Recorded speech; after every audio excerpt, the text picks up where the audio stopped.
Howard Stern, once the self-proclaimed king of all media, is looking more like the latest king dethroned by the very woke ideology he once mocked. And Joe Rogan, he hasn't said a word. And maybe that silence speaks volumes. For decades, Stern made his name by being outrageous, fearless, and unapologetically raw. But somewhere along the way, the shock jock went soft.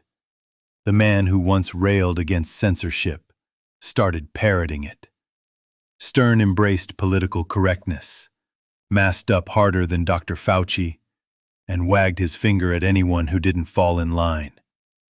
Meanwhile, Rogan built an empire by doing the exact opposite, questioning narratives, hosting controversial voices, and refusing to bow to the mob.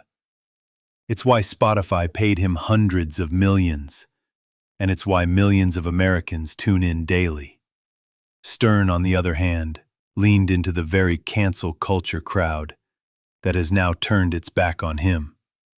Reports swirled earlier this month that SiriusXM might be done with Stern when his contract is up.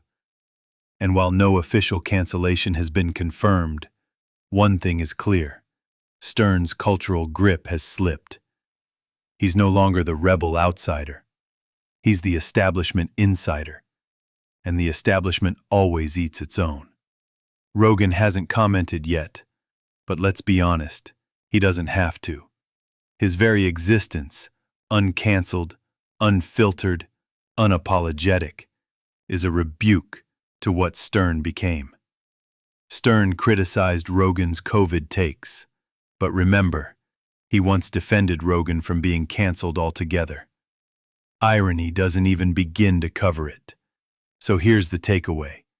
Howard Stern is another victim of the same ideology he thought would protect him. Woke culture doesn't love you back. It uses you until it doesn't. And Joe Rogan? He's sitting pretty. Proof that authenticity still beats conformity.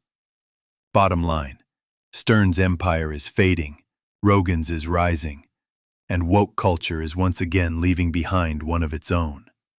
That's the story. From shock jock to cautionary tale, Howard Stern has become the latest casualty in the never-ending culture war.